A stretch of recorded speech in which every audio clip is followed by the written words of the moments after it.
संतां के कारज आप खलोया, संतां के कारज हर कम करावण आया राम। वाहिगुरू जी का खालसा, श्री वाहिगुरू जी की फतेह। साखी नंबर 29। जिथे बैसन साध जन, सो थान सहांदा। डेरा वड्डी रूमी साहिब, सेमे नगर दी साखी। मनुखी हंकार प्रतिभा दी छोटी जही मंजिल दी पौड़ी चढ़ के सृष्टि दे मालक नूं भी वंगारन तो संकोच नहीं करदा। एक समय तां Harnakash, Ravan, Kans, Hulagu, Hitler, Genghis Khan, मौत से तुंग दा रूप धारण कर लैंदा है ते परमेश्वर नाल भी ਵਧੀਕੀਆਂ करदा ਅਤੇ ਉਸ ਦੀਆਂ ਰਹਿਮਤਾਂ ਤੋਂ ਵੀ ਮੁਨਕਰ ਹੋ ਜਾਂਦਾ ਹੈ। ਇਹੋ ਜਿਹੀ ਸੋਚ ਬਣ ਗਈ ਸੀ ਮੁਨਸ਼ੀ ਹਰਦਿੱਤ ਸਿੰਘ ਜੀ ਦੇ ਮਾਲਕ ਰਾਜਿਆਂ ਦੀ।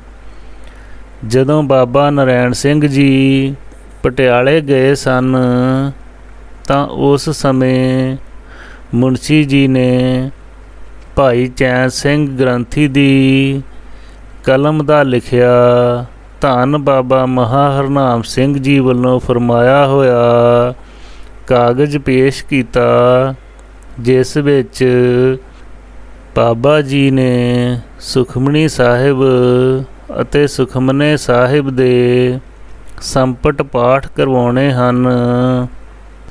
ਇਸ ਹੁਕਮ ਨੂੰ ਸਰਸਰੀ ਨਾ ਸਮਝਣਾ। ਬਾਬਾ ਜੀ ਵੱਲੋਂ ਹੁਕਮ ਲਗਾਇਆ ਹੋਇਆ ਸੀ। ਰਾਜਾ ਸਾਹਿਬ ਨੇ ਇਹ ਸੁਣ ਕੇ ਕਿਹਾ ਕਿ ਸਾਧ ਸੰਤ ਕਿਸੇ ਦਾ ਕੋਈ ਭਲਾ ਨਹੀਂ ਕਰਦੇ। ਜਿਸ ਨੇ ਜੋ ਵੀ ਤਕਲੀਫ ਉਠਾਉਣੀ ਹੈ ਉਹ ਭੋਗਣੀ ਪਵੇਗੀ। ਮੁਨਸ਼ੀ ਜੀ ਕਹਿਣ ਲੱਗੇ, ਰਾਜਾ ਸਾਹਿਬ ਤਕਲੀਫਾਂ ਤਾਂ ਸਮਾਂ ਪਾ ਕੇ ਮਿਆਦ ਪੂਰੀ ਹੋਣ 'ਤੇ ਦੂਰ ਹੋ ਜਾਂਦੀਆਂ ਹਨ, ਪਰ ਜੋ ਤਕਲੀਫਾਂ ਨਿਵਰਤ ਕਰਨੀਆਂ, ਉਮਰ ਵਧਾਉਣੀ, ਘੋਰ ਕਸ਼ਟਾਂ ਤੋਂ ਬਚਾਉਣਾ ਅਤੇ ਜੋ ਬਾਬਾ ਜੀ ਨੇ ਦੂਰ ਕੀਤੀਆਂ, ਉਹ ਆਪਣੇ ਆਪ ਵਿੱਚ ਵਿਚਾਰਨ ਵਾਲੀਆਂ ਨਹੀਂ ਸਨ। ਬਾਬਾ ਜੀ ਨੇ ਨਿਰੰਕਾਰੀ ਤਾਕਤ ਨਾਲ ਦੂਰ ਕੀਤੀਆਂ ਹਨ। ਤੁਹਾਡੇ ਅੰਦਰੋਂ ਹੰਕਾਰ ਦੀ ਬੋ ਆ ਰਹੀ ਹੈ। ਇਸ ਤੋਂ ਬਾਅਦ ਰਾਜਿਆਂ ਨੇ ਮੁਨਸ਼ੀ ਜੀ ਨੂੰ ਨਾਰਾਜ਼ ਹੋ ਕੇ ਨੌਕਰੀ ਤੋਂ ਕੱਢ ਦਿੱਤਾ ਅਤੇ ਉਸ ਦਾ ਘਰ, ਸਮਾਨ, ਜ਼ਮੀਨ ਵੀ ਨਿਲਾਮ ਹੋਣ ਤੋਂ ਨਹੀਂ ਬਚਾਈ। ਉਸ ਨੂੰ ਹਰ ਤਰ੍ਹਾਂ ਦੀ ਸਹਾਇਤਾ ਦੇਣ ਤੋਂ ਵੀ ਮੁਨਕਰ ਹੋ ਗਏ। ਰਾਜਿਆਂ ਨੇ ਮੁਨਸ਼ੀ ਜੀ ਨੂੰ ਨਮਕ ਹਰਾਮ ਨੌਕਰ ਵੀ ਕਿਹਾ। ਮੁਨਸ਼ੀ ਜੀ ਨੇ ਇਸ ਬਦਲੇ ਉੱਤਰ ਭੇਜਿਆ ਕਿ ਮੈਂ ਨਮਕ ਹਰਾਮ ਨੌਕਰਾਂ ਵਿੱਚੋਂ ਨਹੀਂ, ਮੈਂ ਤਾਂ ਉਹ ਨੌਕਰ ਹਾਂ ਜਿਸ ਦੀ ਲਿਖਣੇ ਪੜ੍ਹਨੇ ਅਤੇ ਪਹਿਰਿਆਂ ਦੇ ਕੱਟਣੇ ਦੀ ਸੇਵਾ ਤੋਂ ਖੁਸ਼ ਹੋ ਕੇ ਬਾਬਾ ਜੀ ਮਹਾਰਾਜ ਨੇ ਮੈਨੂੰ ਕਾਰ ਖਾਸ ਵਿੱਚ ਭੇਜ ਕੇ ਅਫਸਰ ਕਾਰ ਖਾਸ ਨੂੰ ਤਾੜਨਾ ਕਰਕੇ ਆਪਣੇ ਮਹਾ ਪਵਿੱਤਰ ਅਤੇ ਮਹਾ ਸ਼ਕਤੀਆਂ ਨਾਲ ਭਰਪੂਰ ਪਲੰਗ ਗੱਦੀ ਸਾਹਿਬ ਉੱਪਰ ਪਾ ਕੇ ਮੇਰੀ ਅਤੇ ਮੇਰੀ ਘਰਵਾਲੀ ਦੋਨਾਂ ਦੀ ਇਕੱਠੀ ਸ਼ਰ੍ਹਾ ਕਰਵਾ ਕੇ ਫਿਰ ਉਸ ਪਿੱਪਲ ਹੇਠ ਵੀ ਲਟਾਇਆ।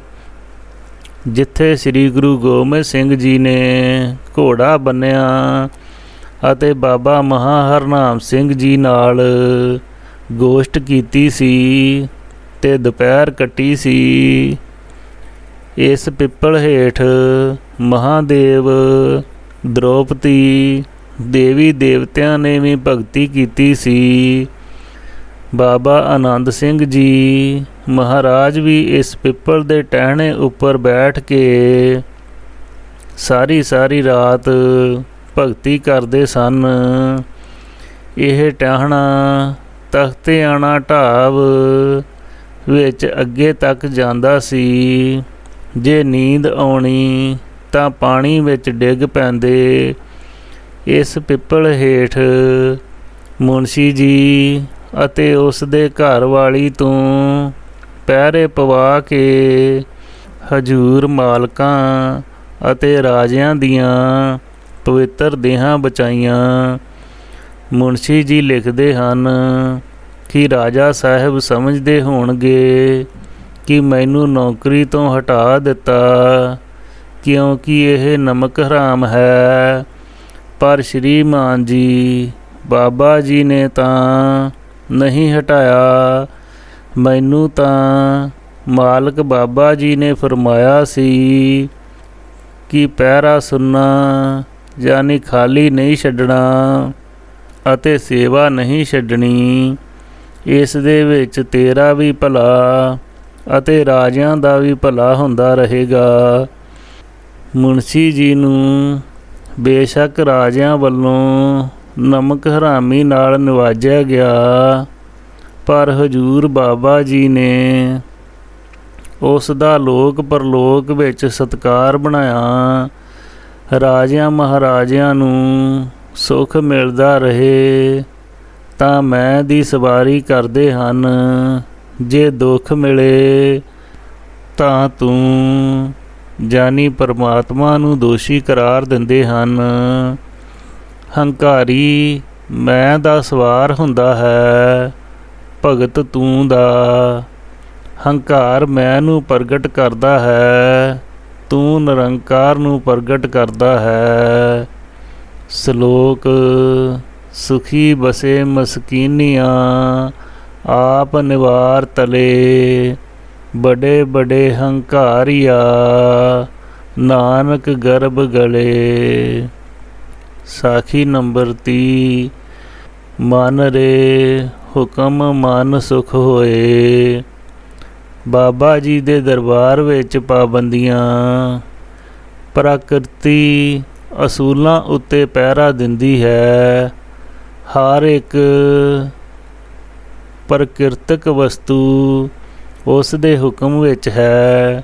ਸੂਰਜ ਦਾ ਚੜ੍ਹਨਾ, ਛਿਪਣਾ, ਧਰਤੀ ਦਾ ਘੁੰਮਣਾ, ਚੰਦ ਤਾਰਿਆਂ, ਗ੍ਰਹਿ ਨਛੱਤਰਾਂ ਦਾ ਹੁਕਮ ਵਿੱਚ ਰਹਿਣਾ, ਪਰਮਾਤਮਾ ਨਾਲ ਮਿਲਾਪ ਕਰਨ ਵਾਲੀ ਮਨੁੱਖੀ ਜ਼ਿੰਦਗੀ ਉਸ ਮਾਲਕ ਦੇ ਅਸੂਲਾਂ ਦੀ ਉਲੰਘਣਾ ਕਰਨ ਲਈ ਤਤਪਰ ਰਹਿੰਦੀ ਹੈ। ਹਜੂਰ ਬਾਬਾ ਜੀ ਦੇ ਦਰਬਾਰ ਵਿੱਚ ਕੁਝ ਪਾਬੰਦੀਆਂ ਸਨ, ਜਿਨ੍ਹਾਂ ਵਿੱਚੋਂ ਕਿਸੇ ਹੋਰ ਵਿਅਕਤੀ ਦੀ ਸਿਫਾਰਿਸ਼ ਕਰਨਾ ਵੀ ਇੱਕ ਪਾਬੰਦੀ ਸੀ। ਹਜੂਰ ਫਰਮਾਇਆ ਕਰਦੇ ਸਨ ਕਿ ਕੋਈ ਸੇਵਕ ਕਿਸੇ ਦੀ ਸਿਫਾਰਿਸ਼ ਨਾ ਕਰੇ। ਜੋ ਵੀ ਕਿਸੇ ਦੀ ਸਿਫਾਰਿਸ਼ ਕਰੇਗਾ ਉਸ ਦੀ ਸੇਵਾ ਦਾ ਫਲ ਉਸ ਨੂੰ ਮਿਲੇਗਾ, ਜਿਸ ਦੀ ਉਹ ਸਿਫਾਰਿਸ਼ ਕਰੇਗਾ। ਸਿਫਾਰਿਸ਼ ਕਰਨ ਵਾਲੇ ਦੇ ਕਾਰਜ ਨਹੀਂ ਹੋਣਗੇ, ਜਿਸ ਦੀ ਸਿਫਾਰਿਸ਼ ਕਰੇਗਾ ਉਸ ਦੇ ਕਾਰਜ ਸਿੱਧ ਹੋਣਗੇ।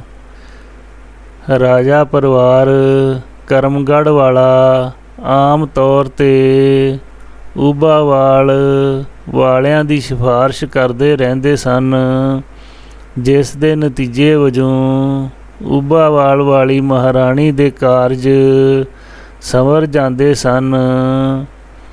ਹਜੂਰ ਬਾਬਾ ਜੀ ਫਰਮਾਉਂਦੇ ਕਿ ਵੱਡਿਆਂ ਜਾਨੀ ਚਾਚੀ ਜੀ ਨੇ ਕਹਿ ਕੇ ਊਬਾਵਾਲ ਵਾਲਿਆਂ ਨੂੰ ਸਾਰੀ ਸੇਵਾ ਵਿੱਚ ਲਾ ਦਿੱਤਾ।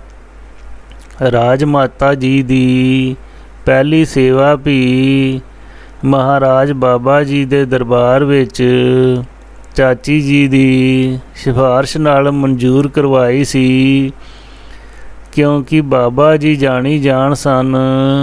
ਮੁਨਸ਼ੀ ਜੀ ਨੂੰ ਫਰਮਾਉਂਦੇ ਸਨ ਕਿ ਚਾਚੀ ਜੀ ਵੱਡੇ ਗੁਰਨਾਮ ਸਿੰਘ ਦੀ ਧੀ ਪਟਰਾਣੀ ਨਾਲ ਮੇਲ ਮਿਲਾਪ ਰੱਖਣ ਸੁੱਖ ਪਹੁੰਚਣਗੇ। ਦੂਜੀ ਵਾਰ ਸੇਵਾ ਵੱਡਿਆਂ ਨੂੰ ਮੁਨਸ਼ੀ ਜੀ ਪਾਸੋਂ ਲਿਖਵਾ ਕੇ ਮੰਗਾਈ ਸੀ, ਜੋ ਈਸਰ ਕੌਰ ਮਸਹਿਬਾਨੀ ਅਤੇ ਹਜੂਰਾ ਸਿੰਘ ਨੌਕਰ ਨੇ ਦੇਣ ਨਹੀਂ ਦਿੱਤੀ। ਜੋ ਬੀਬਾ ਜੀ ਲੜਕੀ ਸ਼ਿਸ਼ਰੋਲੀ ਮੰਗੀ ਹੋਈ ਸੀ, ਚਹਿਲ ਤੋਂ ਪਟਿਆਲੇ ਆਉਂਦਿਆਂ ਹੀ ਸਵਰਗਵਾਸ ਹੋ ਗਈ ਸੀ। ਇਸ ਬਾਰੇ ਪਹਿਲੀ ਸੇਵਾ ਵਿੱਚ ਲਿਖ ਕੇ ਭੇਜਿਆ ਸੀ ਕਿ ਬੀਬੀ ਜੀ ਉੱਪਰ ਮਿਹਰ ਦੀ ਨਿਗਾਹ ਰੱਖਣੀ। ਮੁਨਸ਼ੀ ਜੀ ਨੇ ਜਦੋਂ ਇਹ ਚਿੱਠੀ ਪੜ੍ਹ ਕੇ ਸੁਣਾਈ ਤਾਂ ਬਾਬਾ ਜੀ ਨੇ ਮੁਨਸ਼ੀ ਨੂੰ ਥੋੜ੍ਹਾ ਗੁੱਸੇ ਦੇ ਅੰਦਾਜ਼ ਵਿੱਚ ਫਰਮਾਇਆ ਕਿ ਮੁਨਸ਼ੀ ਹਰਦਿੱਤ ਸਿੰਘ, ਅਸੀਂ ਕਿਤਨੀ ਵਾਰ ਤੁਸਾਂ ਨੂੰ ਕਿਹਾ ਹੈ ਕਿ ਵੱਡਿਆਂ ਨੂੰ ਸਾਡੀ ਤਰਫੋਂ ਲਿਖ ਕੇ ਭੇਜਿਆ ਕਰੋ ਕਿ ਬਾਦਸ਼ਾਹ ਭੁਪਿੰਦਰ ਸਿੰਘ ਦੀਆਂ ਸੁਪਤਨੀਆਂ ਤਾਂ ਵੱਡਿਓ ਤੁਸੀਂ ਸੇਵਾ ਵਿੱਚ ਲਾ ਦਿੱਤੀਆਂ ਹਨ, ਪਰ ਸੁਪਤਨੀਆਂ ਬਾਬਤ ਕਿਸੇ ਵੀ ਤਰ੍ਹਾਂ ਦੀ ਸਿਫਾਰਿਸ਼ ਨਾ ਕਰਿਆ ਕਰੋ ਅਤੇ ਲਿਖ ਕੇ ਭੇਜਿਆ ਕਰੋ। ਹੁਣ ਉਹਨਾਂ ਨੂੰ ਫੇਰ ਲਿਖ ਕੇ ਭੇਜੋ ਕਿ ਜੋ ਹੁਣ ਤੱਕ ਜਿੰਨੀਆਂ ਸਿਫਾਰਿਸ਼ਾਂ ਲਿਖ ਕੇ ਭੇਜੀਆਂ ਹਨ ਉਹ ਸਾਰੀਆਂ ਬਖਸ਼ੀਆਂ ਜਾਂਦੀਆਂ ਹਨ, ਪਰ ਜੋ ਅੱਗੇ ਤੋਂ ਸਿਫਾਰਿਸ਼ ਕਰੋਗੇ ਤਾਂ ਤੁਹਾਡੀ ਸੇਵਾ ਦਾ ਫਲ ਉਹਨਾਂ ਨੂੰ ਮਿਲ ਜਾਵੇਗਾ। ਤੁਹਾਡੇ ਕਾਰਜ ਨਹੀਂ ਬਣਨੇ, ਉਹਨਾਂ ਦੇ ਬਣ ਜਾਣਗੇ। ਮੁਨਸ਼ੀ ਜੀ ਕਹਿਣ ਲੱਗੇ, ਬਾਬਾ ਜੀ ਮਹਾਰਾਜ ਪੰਡਤ ਸ਼੍ਰੀ ਰਾਮ ਜੀ ਜਿਸ ਤਰ੍ਹਾਂ ਲਿਖਾਉਂਦੇ ਹਨ ਲਿਖ ਦਿੰਦਾ ਹਾਂ।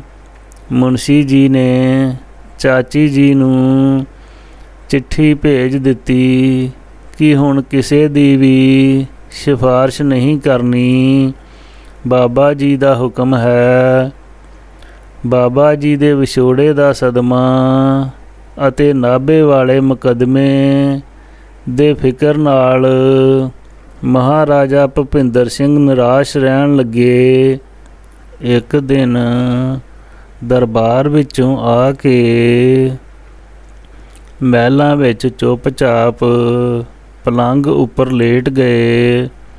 ਉਹਨਾਂ ਦੀ ਪਰੇਸ਼ਾਨੀ ਨੂੰ ਦੇਖ ਕੇ ਊਬਾਵਾਲ ਵਾਲੀ ਮਹਾਰਾਣੀ ਨੇ ਵੱਡਿਆਂ ਕੋਲ ਸਾਰੇ ਹਾਲਾਤਾਂ ਦਾ ਜ਼ਿਕਰ ਕੀਤਾ ਤਾਂ ਵੱਡਿਆਂ ਨੇ ਕਿਹਾ ਕਿ ਮਹਾਰਾਜੇ ਦਾ ਫਿਕਰ ਮੁਕੱਦਮੇ ਬਾਰੇ ਸ਼੍ਰੀ ਬਾਬਾ ਜੀ ਰੂਮੀ ਵਾਲੇ ਦੂਰ ਕਰ ਸਕਦੇ ਹਨ, ਜੋ ਤੁਹਾਡੀ ਚਾਚੀ ਜੀ ਦੀ ਸੇਵਾ ਤੋਂ ਬਹੁਤ ਖੁਸ਼ ਹਨ। ਉਹਨਾਂ ਤੋਂ ਹਜ਼ੂਰ ਬਾਬਾ ਜੀ ਦੀ ਹਜ਼ੂਰੀ ਵਿੱਚ ਸਿਫਾਰਿਸ਼ ਕਰਾਓ। ਮਹਾਰਾਜੇ ਨੇ ਸ੍ਰੀ ਗੁਰੂ ਗ੍ਰੰਥ ਸਾਹਿਬ ਜੀ ਦੀ ਹਜ਼ੂਰੀ ਵਿੱਚ ਖੜ ਕੇ ਵੱਡਿਆਂ ਤੋਂ ਸਿਫਾਰਸ਼ੀ ਚਿੱਠੀ ਲਿਖਾਈ ਅਤੇ ਕਰਨਲ ਗੁਰਬਖਸ਼ ਸਿੰਘ ਤੇ ਮਾਂ ਜੀ ਦੇ ਹੱਥੀਂ ਹਜ਼ੂਰ ਬਾਬਾ ਜੀ ਬਾਬਾ ਮਹਾਂ ਹਰਨਾਮ ਸਿੰਘ ਜੀ ਪਾਸ ਭੇਜੀ, ਜਿਸ ਦੀ ਅਸਲੀ ਹੀ ਨਕਲ ਹੈ। ਏਕ ਓਂਕਾਰ ਸਤਿਗੁਰ ਪ੍ਰਸਾਦ। ਸ੍ਰੀ ਮਾਲਕ ਬਾਬਾ ਜੀ ਦੀ ਦਾਸੀ। ਤੁਹਾਡੇ ਪਵਿੱਤਰ ਚਰਨਾਂ ਪਰ ਮੱਥਾ ਟੇਕਦੀ ਹੈ ਔਰ ਬੜੀ ਖੁਸ਼ੀ ਔਰ ਹਿਰਦੇ ਦੀ ਸੁੱਧੀ ਨਾਲ ਬੇਨਤੀ ਕਰਦੀ ਹਾਂ ਕਿ ਦਾਸੀ ਨੂੰ ਜੋ ਦਾਸੀ ਦੀ ਕਾਂਟੋ ਦੇ ਤਿੱਖਣੇ ਸਮਾਨ ਸੇਵਾ ਕੀਤੀ ਦਾ ਫਲ ਬਾਕੀ ਹੈ, ਉਹ ਭਾਗ ਜੀ ਨੂੰ ਬਖਸ਼ਿਆ ਜਾਏ। ਜੋ ਨਾਭੇ ਦੇ ਮੁਕੱਦਮੇ ਵਿੱਚ ਭਾਗ ਜੀ ਦੀ ਜਿੱਤ ਰਹੇ ਜੀ। ਚਿੱਠੀ ਸੁਣਦੇ ਹੀ ਬਾਬਾ ਮਹਾਂ ਹਰਨਾਮ ਸਿੰਘ ਜੀ ਨੇ ਗੁੱਸੇ ਹੋ ਕਰਕੇ ਫਰਮਾਇਆ ਕਿ ਦੇਖੋ ਤੀਵੀਆਂ ਦੀ ਮੱਤ, ਅਜੇ 7-8 ਦਿਨ ਹੀ ਹੋਏ ਹਨ ਲਿਖ ਕੇ ਭੇਜੇ ਨੂੰ ਕਿ ਹੁਣ ਕਿਸੇ ਦੀ ਸਿਫਾਰਿਸ਼ ਨਹੀਂ ਕਰੂੰਗੀ। ਫਿਰ ਵੀ ਸਿਫਾਰਿਸ਼ ਕਰ ਦਿੱਤੀ। ਹੁਣ ਹੱਥ ਬੰਨ੍ਹੀ ਖੜੀ ਹੈ ਕਿ ਸਾਡੀ ਸੇਵਾ ਦਾ ਫਲ ਬਾਦਸ਼ਾਹ ਨੂੰ ਦੇ ਦਿਓ। ਕੱਲ੍ਹ ਨੂੰ ਕਹੂਗੀ ਸਾਧ ਨੇ ਸਾਡਾ ਕੀ ਕੰਮ ਬਣਾ ਸਵਾਰ ਦਿੱਤਾ।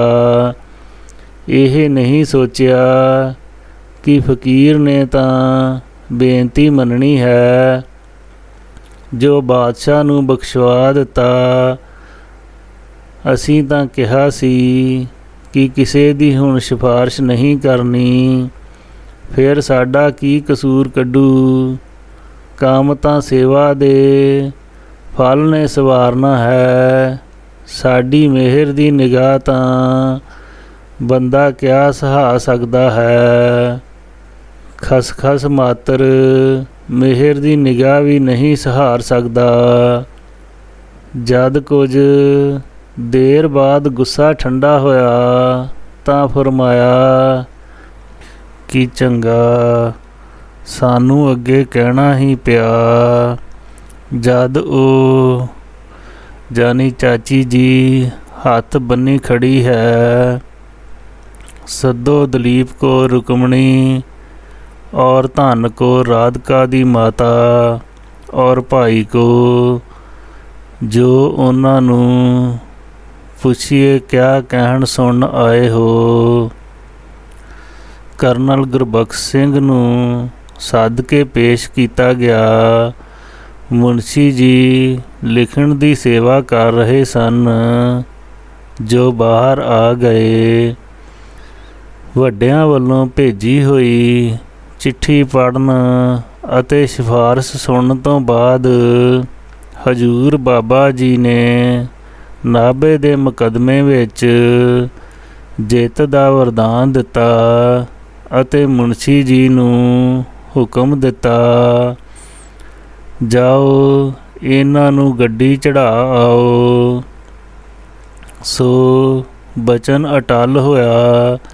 ਮਹਾਰਾਜੇ ਦੀ ਨਾਭੇ ਵਾਲੇ ਮੁਕੱਦਮੇ ਵਿੱਚ ਜਿੱਤ ਹੋਈ, ਪਰ ਹੋਈ ਸਿਫਾਰਿਸ਼ ਨਾਲ, ਜੋ ਕਿ ਬਾਬਾ ਜੀ ਮਹਾਰਾਜ ਨੇ ਵੱਡਿਆਂ ਦੀ ਸੇਵਾ ਬਦਲੇ ਬਖਸ਼ੀ। ਸੇਵਕ ਕਉ ਨਿਕਟੀ ਹੋਏ ਦਿਖਾਵੇ, ਜੋ ਜੋ ਕਹੇ ਠਾਕਰ ਪੈ ਸੇਵਕ, ਤਤਕਾਲ ਹੋਏ ਆਵੇ। ਰਹਾਓ ਤੇ ਸੇਵਕ ਕੇ ਹੋਂ ਬਲਹਾਰੀ, ਜੋ ਆਪਣੇ ਪ੍ਰਭਾਵੇ। ਤਿਸ ਕੀ ਸੋਈ ਸੁਣੀ ਮਨ ਹਰਿਆ, ਤਿਸ ਨਾਨਕ ਪਰਸਣ ਆਵੇ। ਸਾਖੀ ਨੰਬਰ 31। ਕਰ ਸੇਵਾ ਪਾਰ ਬ੍ਰਹਮ ਗੁਰ, ਭੁੱਖ ਰਹੇ ਨਾ ਕਾਈ। ਮਨੋ ਕਾਮਨਾ ਪੂਰਨ ਹੋਏ ਤਾਂ ਸੇਵਾ ਪ੍ਰਵਾਨ ਕਰਨੀ ਹੈ। ਸਵਾਮੀ ਵਿਵੇਕਾਨੰਦ ਜੀ ਨੂੰ ਕਿਸੇ ਪੁੱਛਿਆ ਕਿ ਅੰਧ ਵਿਸ਼ਵਾਸ ਹੋਣਾ ਚਾਹੀਦਾ ਹੈ। ਉਹਨਾਂ ਜਵਾਬ ਦਿੱਤਾ ਸੀ ਕਿ ਅੰਧ ਵਿਸ਼ਵਾਸ ਹੋਣਾ ਚਾਹੀਦਾ ਹੈ, ਪਰ ਇਹ ਕਿ ਜਿਸ ਉੱਪਰ ਤੁਸੀਂ ਵਿਸ਼ਵਾਸ ਕਰੋ ਉਹ ਅੰਧਾ ਨਹੀਂ ਹੋਣਾ ਚਾਹੀਦਾ। ਪਰਮਾਤਮਾ ਵਿੱਚ ਪਹਿਲਾਂ ਵਿਸ਼ਵਾਸ ਕਰਨਾ ਪੈਂਦਾ ਹੈ, ਫਿਰ ਦਾਤ ਦੀ ਬਖਸ਼ਿਸ਼ ਮਿਲਦੀ ਹੈ।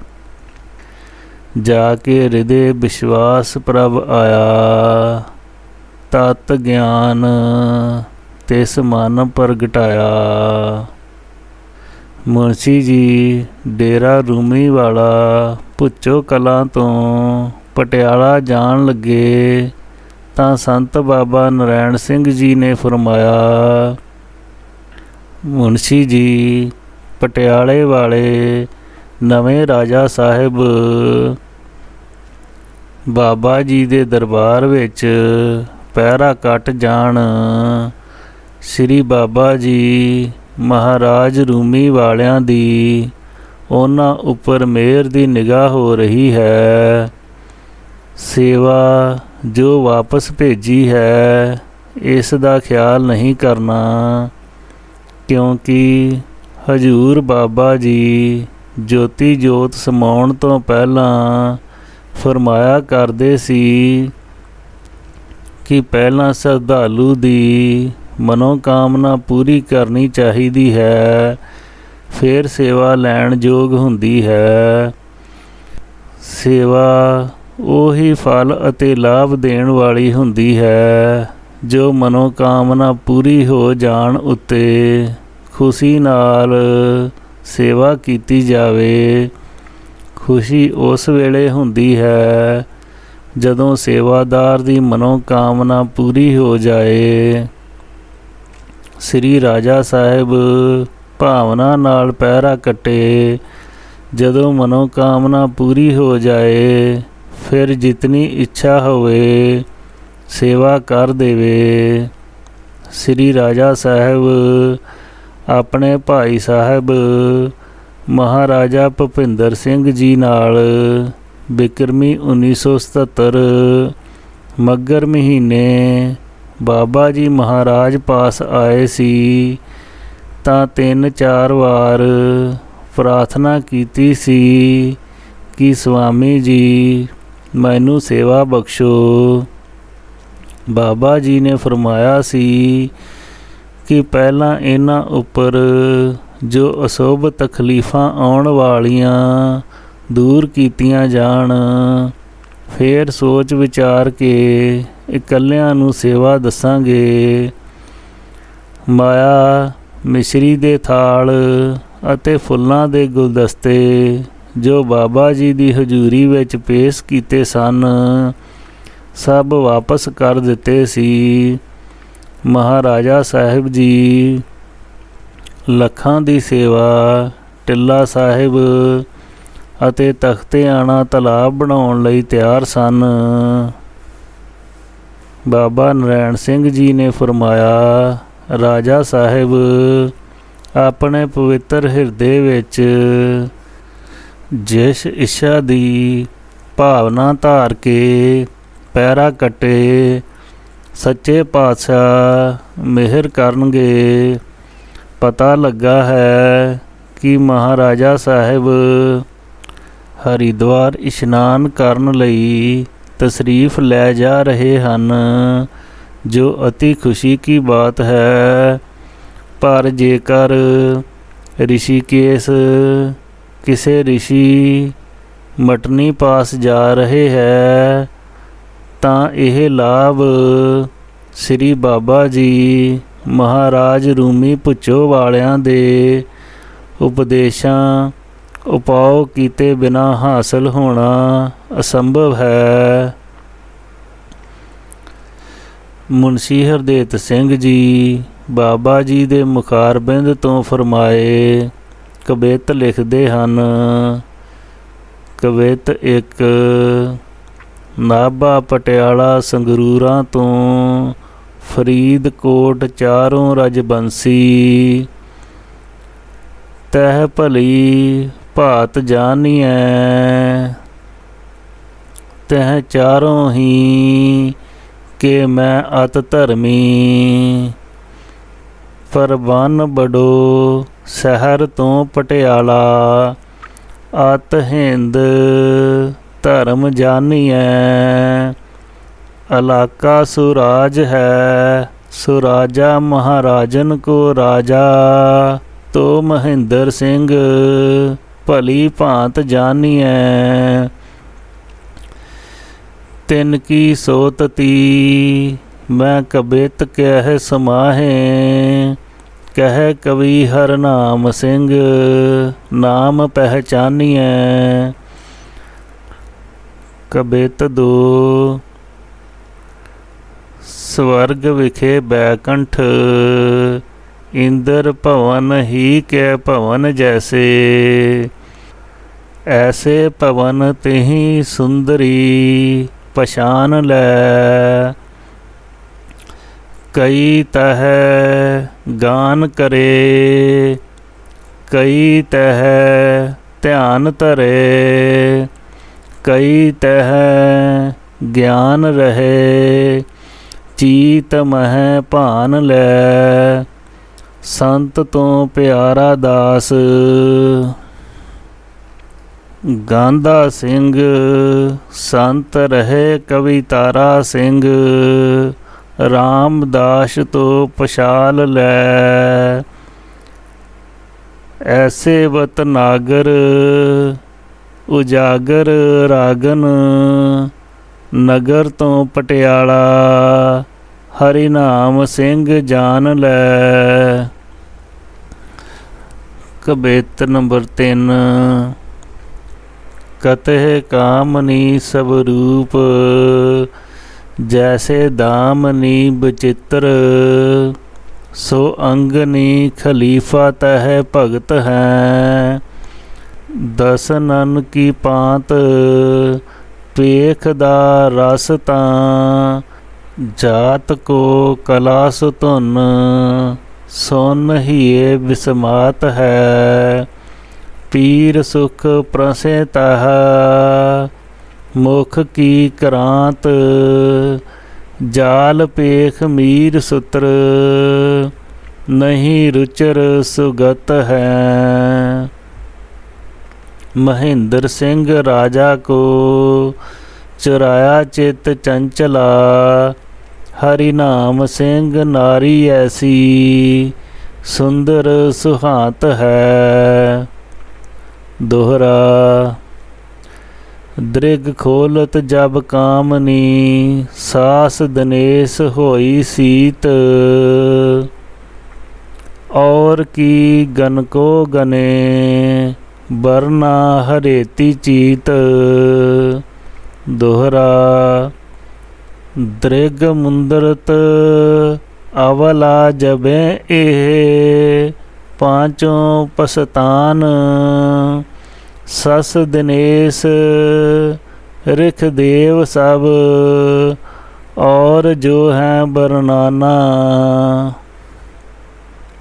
अर्ज ਉੱਪਰ ਲਿਖੇ ਕਵਿਤ ਦੋਹਰੇ ਮੁਨਸ਼ੀ ਜੀ ਨੇ ਲਿਖ ਦਿੱਤੇ ਸਨ, ਪਰ ਉਹ ਅਰਜ਼ ਕਰਦੇ ਹਨ ਕਿ ਇਹਨਾਂ ਕਵਿਤ ਦੋਹਰਿਆਂ ਦੀ ਤਹਿਰੀਰ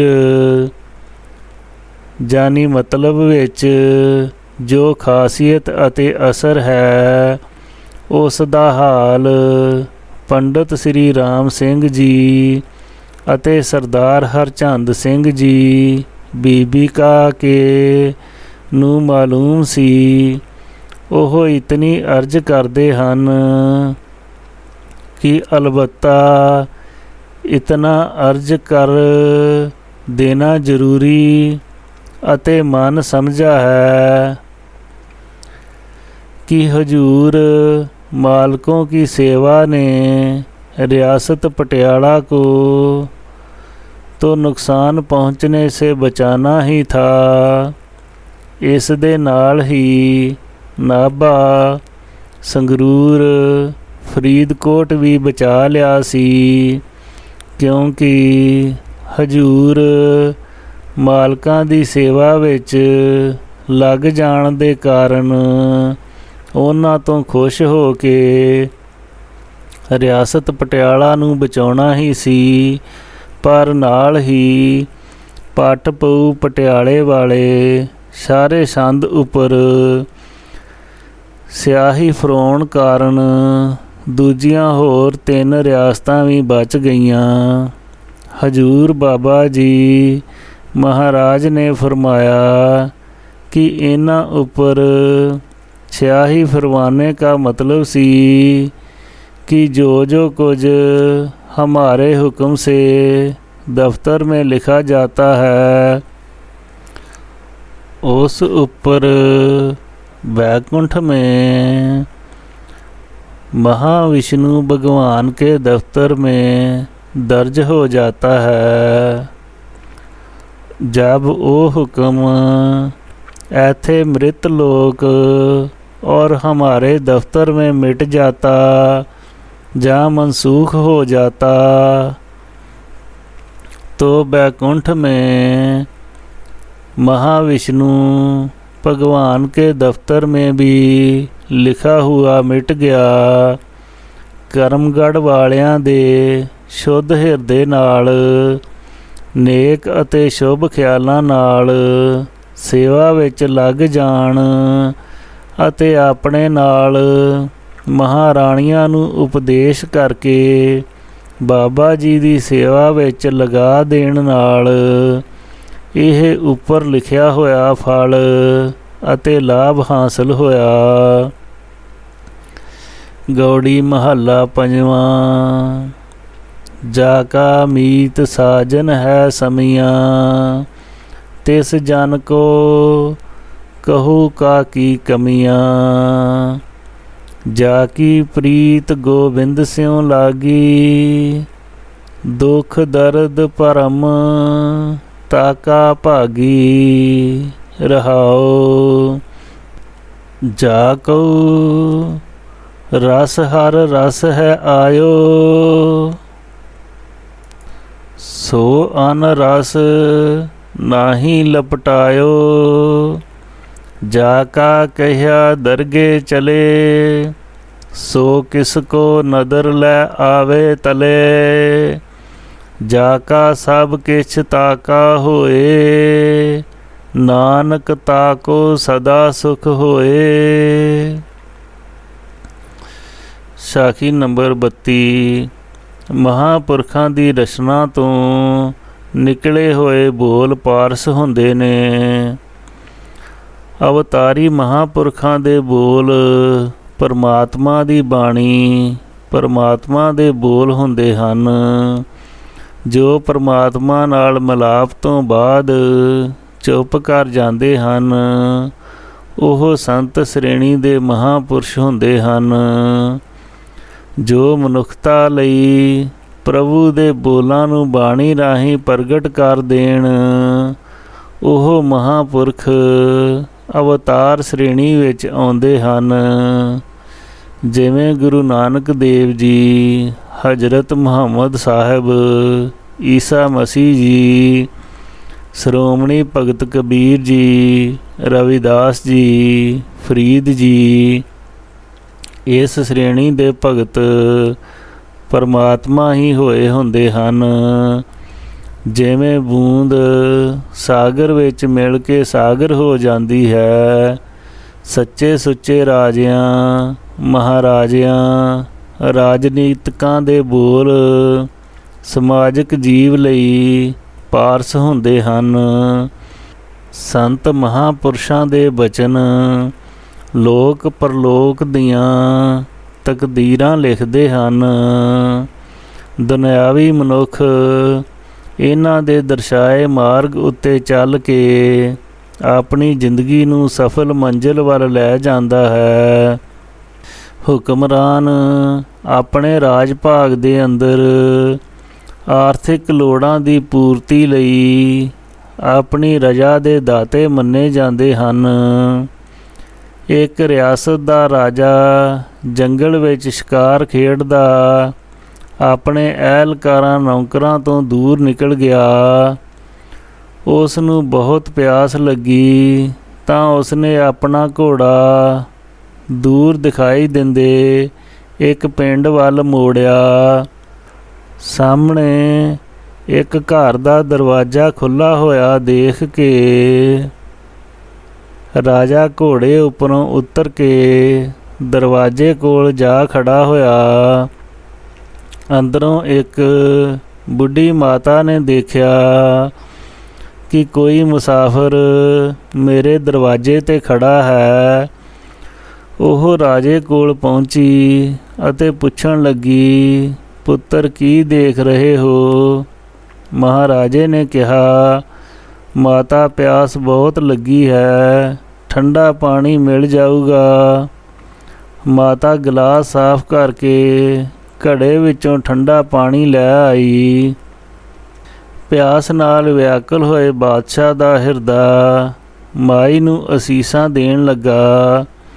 ਇਤਨੇ ਵਿੱਚ ਹੀ ਮਹਾਰਾਜੇ ਦੇ ਅਹਿਲਕਾਰ ਅਤੇ ਨੌਕਰ ਵੀ ਭਾਲ ਕਰਦੇ ਹੋਏ ਪਹੁੰਚ ਗਏ ਤੇ ਸਭ ਨੇ ਵਾਰੀ-ਵਾਰੀ ਮਹਾਰਾਜੇ ਨੂੰ ਮੱਥਾ ਟੇਕਿਆ। ਇਹ ਦੇਖ ਕੇ ਮਾਈ ਜੀ ਨੇ ਇੱਕ ਨੌਕਰ ਨੂੰ ਪੁੱਛਿਆ, ਇਹ ਤੁਹਾਡਾ ਅਫਸਰ ਹੈ, ਤੁਸੀਂ ਵਾਰੀ-ਵਾਰੀ ਇਸ ਨੂੰ ਮੱਥਾ ਟੇਕਿਆ ਏ?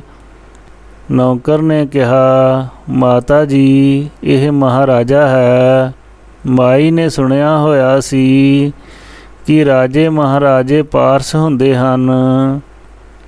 ਉਹ ਝੱਟ ਅੰਦਰ ਆਪਣੇ ਘਰ ਗਈ ਅਤੇ ਲੋਹੇ ਦੀ ਭਾਲ ਕਰਨ ਲੱਗੀ। ਜਦ ਉਸ ਨੂੰ ਹੋਰ ਕੁਝ ਨਾ ਮਿਲਿਆ ਤਾਂ ਉਹ ਆਪਣਾ ਰੋਟੀ ਪਕਾਉਣ ਵਾਲਾ ਤਵਾ ਲੋਹੇ ਦਾ ਚੁੱਕ ਲਿਆਈ। ਮਹਾਰਾਜੇ ਦੇ ਕੱਪੜਿਆਂ ਨਾਲ ਰਗੜ ਕੇ ਤਵਾ ਅੰਦਰ ਲੈ ਗਈ। ਮਹਾਰਾਜਾ ਬਹੁਤ ਤੀਖਣ ਬੁੱਧੀ ਦਾ ਮਾਲਕ ਸੀ। ਉਹ ਉਸੇ ਸਮੇਂ ਹੀ ਸਮਝ ਗਿਆ ਕਿ ਮਾਤਾ ਨੇ ਤਵਾ ਮੇਰੇ ਕੱਪੜਿਆਂ ਨਾਲ ਕਿਸ ਮਤਲਬ ਲਈ ਰਗੜਿਆ ਹੈ। ਮਾਤਾ ਨੇ ਤਵਾ ਦੇਖਿਆ ਤਾਂ ਉਹ ਤਾਂ ਲੋਹੇ ਤੋਂ ਸੋਨਾ ਨਾ ਬਣਿਆ। ਉਹ ਮਨ ਵਿੱਚ ਸੋਚਣ ਲੱਗੀ ਕਿ ਇਹ ਮਹਾਰਾਜਾ ਨਹੀਂ ਹੈ। ਮਹਾਰਾਜੇ ਨੇ ਅਹਿਲਕਾਰਾਂ ਨੂੰ ਹੁਕਮ ਦਿੱਤਾ ਕਿ ਮਾਤਾ ਜੀ ਨੂੰ ਬੁਲਾਓ। ਮਾਈ ਨੂੰ ਬੁਲਾਇਆ ਗਿਆ ਤਾਂ ਮਹਾਰਾਜੇ ਨੇ ਕਿਹਾ, ਮਾਤਾ ਜੀ ਤੁਸੀਂ ਮੇਰੇ ਕੱਪੜਿਆਂ ਨਾਲ ਤਵਾ ਕਿਉਂ ਰਗੜਿਆ ਹੈ? ਮਾਈ ਨੇ ਜਵਾਬ ਦਿੱਤਾ, ਮਹਾਰਾਜਾ ਸਾਹਿਬ ਮੇਰੇ ਤੋਂ ਗਲਤੀ ਹੋ ਗਈ ਹੈ, ਮੈਨੂੰ ਮਾफ़ ਕਰ ਦਿਓ। ਮੈਂ ਤਾਂ ਸੁਣਿਆ ਸੀ ਕਿ ਰਾਜੇ ਮਹਾਰਾਜੇ ਪਾਰਸ ਹੁੰਦੇ ਹਨ।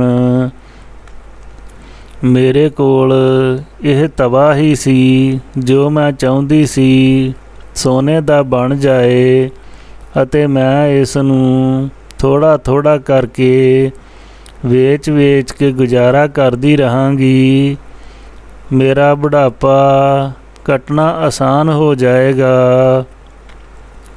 ਪਰ ਇਹ ਤਾਂ ਲੋਹੇ ਦਾ ਹੀ ਹੈ, ਸੋਨੇ ਦਾ ਨਹੀਂ ਬਣਿਆ। ਜਾਂ ਫਿਰ ਤੁਸੀਂ ਮਹਾਰਾਜੇ ਨਹੀਂ। ਮਾਤਾ ਜੀ ਰਾਜਿਆਂ ਦੇ ਸਰੀਰ ਪਾਰਸ ਨਹੀਂ ਹੋਇਆ ਕਰਦੇ, ਉਹਨਾਂ ਦੇ ਬੋਲ ਹੁਕਮ ਪਾਰਸ ਹੁੰਦੇ ਹਨ। ਹੁਣ ਅਸੀਂ ਆਪਣੇ ਬੋਲਾਂ ਨਾਲ ਤੁਹਾਨੂੰ ਮਾਇਆ ਬਖਸ਼ਾਂਗੇ ਤਾਂ ਕਿ ਤੁਹਾਡਾ ਬੁਢਾਪਾ ਸੁੱਖ ਸ਼ਾਂਤੀ ਨਾਲ ਬੀਤ ਜਾਏ।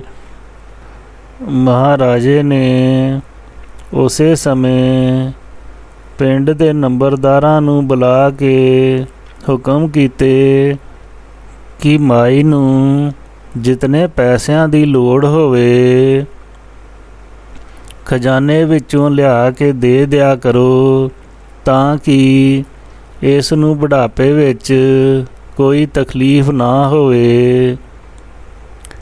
ਮੁਨਸ਼ੀ ਹਰਦੇਤ ਸਿੰਘ ਜੀ ਦੇ ਕੰਮ ਅਤੇ ਵਿਵਹਾਰ ਨਾਲ ਰਾਜਾ ਰਣਬੀਰ ਸਿੰਘ ਕਾਫੀ ਪ੍ਰਭਾਵਿਤ ਸਨ। ਉਹਨਾਂ ਨੇ ਮੁਨਸ਼ੀ ਜੀ ਨੂੰ ਨੌਕਰੀ ਦੇਣ ਦਾ ਵਾਅਦਾ ਕਰ ਲਿਆ ਸੀ ਕਿਉਂਕਿ ਰਿਆਸਤ ਸੰਗਰੂਰ ਤੋਂ ਮੁਨਸ਼ੀ ਜੀ ਨੂੰ ਨਾਇਬ ਤਹਿਸੀਲਦਾਰ ਨੌਕਰੀ ਲਈ ਸੱਦਾ ਪੱਤਰ ਆਇਆ ਸੀ। ਇਹ ਰਾਜਾ ਰਣਬੀਰ ਸਿੰਘ ਤੋਂ ਨੌਕਰੀ ਦੀ ਉਡੀਕ ਵਿੱਚ ਰਹੇ ਪਰ ਅਚਾਨਕ ਹੀ ਰਾਜਾ ਰਣਬੀਰ ਸਿੰਘ ਦੀ ਮੌਤ ਹੋ ਗਈ, ਜਿਸ ਕਰਕੇ ਉਹਨਾਂ ਦੇ ਬੋਲ ਉਹਨਾਂ ਦੀ ਰਾਖ ਨਾਲ ਹੀ ਮਿੱਟੀ ਹੋ ਗਏ। ਫਿਰ ਮੁਨਸ਼ੀ ਜੀ ਬਾਬਾ ਜੀ ਮਹਾਰਾਜ ਰੂਮੀ ਵਾਲਿਆਂ ਦੀ ਸ਼ਰਨ ਵਿੱਚ ਭੁੱਚੋ ਕਲਾਂ ਆ ਗਏ। ਸੇਵਾ ਵਿੱਚ ਆ ਜਾਣ ਤੋਂ ਬਾਅਦ ਰਾਣੀ ਕੜਮਗੜ੍ਹ ਵਾਲੇ ਵੀ ਸੇਵਾ ਵਿੱਚ ਆਉਣ ਲੱਗ ਗਏ। ਫਿਰ ਵਜ਼ੀਰ ਸ਼ਮਸ਼ੇਰ ਸਿੰਘ ਜੀ ਬਾਬਾ ਜੀ ਦੇ ਫਰਮਾਉਣ ਨਾਲ ਦੇਹਰਾਦੂਨ ਤੋਂ ਪਟਿਆਲੇ ਆਉਣ ਜਾਣ ਲੱਗ ਪਏ। ਵਜ਼ੀਰ ਸਾਹਿਬ ਨੇ ਇੱਕ ਦਿਨ ਮੇਰੇ ਤੋਂ ਜਾਨੀ ਮੁਨਸ਼ੀ ਜੀ ਤੋਂ ਪੁੱਛਿਆ ਕਿ ਬਾਬਾ ਜੀ ਭੁੱਚੋ ਵਾਲਿਆਂ ਨਵਾਂ ਮੰਦਰ ਪਵਾਇਆ ਹੈ, ਉਸ ਦੀ ਚੱਠ ਉੱਪਰ ਕਿਤਨਾ ਖਰਚ ਆਵੇਗਾ?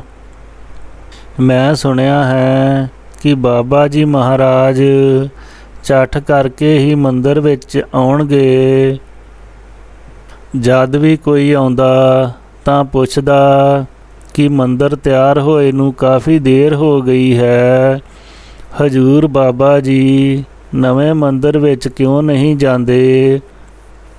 ਬਾਬਾ ਜੀ ਵੀ ਫਰਮਾਉਂਦੇ ਸਨ ਕਿ ਭਾਈ ਚੱਠ ਕਰਕੇ ਹੀ ਜਾਵਾਂਗੇ, ਪਰ ਉਹਨਾਂ ਦੀਆਂ ਰਮਜ਼ਾਂ ਨੂੰ ਕੌਣ ਜਾਣ ਸਕਦਾ ਸੀ। ਮੰਦਰ ਦੇ ਤਿਆਰ ਹੋ ਜਾਣ ਤੋਂ ਬਾਅਦ ਕੁਝ ਸਮਾਂ ਪਹਿਲਾਂ ਹੀ ਬਾਬਾ ਜੀ ਨੇ ਟਿੱਲਾ ਸਾਹਿਬ ਵਾਲੀ ਕੋਠੀ ਦੇ ਉਸ ਪਾਸੇ ਵਾਲੇ ਦਰਵਾਜ਼ੇ ਵਿੱਚੋਂ ਵੀ ਬਾਹਰ ਆਉਣਾ ਬੰਦ ਕਰ ਦਿੱਤਾ ਸੀ ਜੋ ਮੰਦਰ ਵੱਲ ਨੂੰ ਖੁੱਲ੍ਹਦਾ ਸੀ। ਮੰਦਰ ਜਾਨੀ ਗੱਦੀ ਸਾਹਿਬ ਤਿਆਰ ਹੋਏ ਨੂੰ 1.5 ਸਾਲ ਹੋ ਗਿਆ ਸੀ, ਪਰ ਬਾਬਾ ਜੀ ਮੰਦਰ ਵਿੱਚ ਨਹੀਂ ਬਿਰਾਜੇ। ਇੱਕ ਦਿਨ ਤੁੰਗਵਾਲੀ ਪਿੰਡ ਦੇ ਭਾਈ ਗੁਲਾਬ ਸਿੰਘ ਨੇ ਬੇਨਤੀ ਕਰ ਦਿੱਤੀ ਕਿ ਮਹਾਰਾਜ ਮੰਦਰ ਬਣੇ ਨੂੰ 1.5 ਸਾਲ ਹੋ ਗਿਆ ਹੈ, ਪਰ ਤੁਸੀਂ ਉਸ ਵਿੱਚ ਨਹੀਂ ਗਏ। ਹਜੂਰ ਬਾਬਾ ਜੀ ਨੇ ਇੱਕ ਅਸਤ ਸੰਗੀ ਰਾਜਾ ਦੇ ਖਾਲੀ ਦਾ ਖਾਲੀ ਰਹਿ ਜਾਣ ਦੀ ਅਤੇ ਸਤਸੰਗੀ ਵਜ਼ੀਰ ਨੂੰ ਸਵਰਗ ਵਿੱਚ ਮਕਾਨ ਮਿਲ ਜਾਣ ਵਾਲੀ ਸਾਖੀ ਸੁਣਾ ਕੇ ਐਸਾ ਫਰਮਾਇਆ ਕਿ ਅਸੀਂ ਉਜਾੜ ਦੇ ਰਹਿਣ ਵਾਲੇ ਮੰਦਰ ਵਿੱਚ ਜਾ ਕੇ ਕੀ ਲੈਣਾ ਹੈ? ਸੁੱਖ ਪਾਉਣਾ ਹੈ। ਜਿਸ ਨੇ ਮੰਦਰ ਪਵਾਇਆ ਹੈ ਉਸ ਸਤਸੰਗੀ ਵਜ਼ੀਰ ਦਾ ਇਸੇ ਤਰ੍ਹਾਂ ਸਵਰਗ ਵਿੱਚ ਮੰਦਰ ਪੈ ਗਿਆ ਹੈ। ਬਾਬਾ ਜੀ ਦੇ ਇਸ ਤਰ੍ਹਾਂ ਫਰਮਾਨ ਨਾਲ ਮੁਨਸ਼ੀ ਜੀ ਨੂੰ ਬਹੁਤ ਖੁਸ਼ੀ ਹੋਈ ਕਿ ਹਜੂਰ ਮਾਲਕਾਂ ਰਾਘੋ ਮਾਂਜਰੇ ਵਾਲਿਆਂ ਨੇ ਇਹ ਸੇਵਾ ਕਰਵਾਈ ਸੀ। ਵਿੱਚ ਦੁਨੀਆ ਸੇਵ ਕਮਾਈਏ ਤਾਂ ਦਰਗੇ ਬੈਸਨ ਪਾਈਏ। ਬਾਬਾ ਜੀ ਮਹਾਰਾਜ ਨੇ ਫਰਮਾਇਆ, ਇਹ ਤਕੜੀ ਸੇਵਾ ਵੀ ਕਿਸੇ ਐਸੇ ਪਵਿੱਤਰ ਅਸਥਾਨ ਟਿੱਲੇ ਜਾਂ ਢਾਬ ਤਖਤਿਆਣਾ ਵਗੈरह पर लगाएंगे और हरमंदिर बनाएंगे जो लोक परलोक में अति सुख ਦਾ ਕਾਰਨ ਹੋਵੇਗੀ। ਚੱਠ ਕੀ ਕਰਨੀ ਸੀ, ਇਹ ਤਾਂ ਪੁੱਛਣ ਵਾਲਿਆਂ ਲਈ ਇੱਕ ਜਵਾਬ ਸੀ।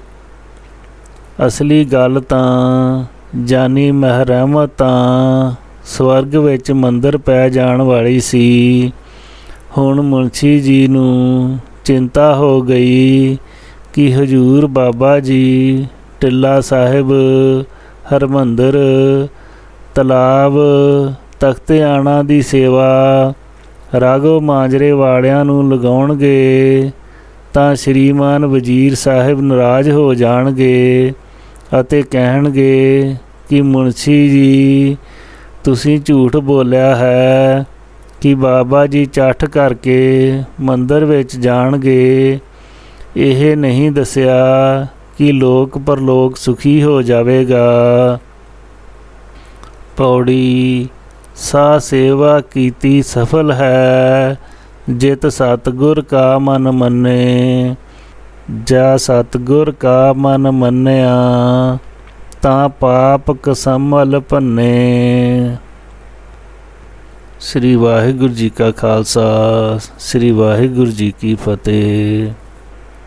ਸਾਧ ਸੰਗਤ ਜੀ, ਕਿਤਾਬਾਂ ਦੀ ਸੰਪੂਰਤਾ ਹੋ ਚੁੱਕੀ ਹੈ।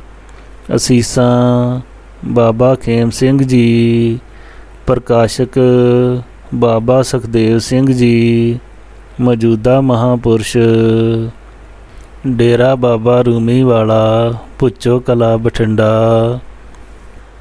ਵਾਹਿਗੁਰੂ ਜੀ ਕਾ ਖਾਲਸਾ, ਸ੍ਰੀ ਵਾਹਿਗੁਰੂ ਜੀ ਕੀ ਫਤਿਹ।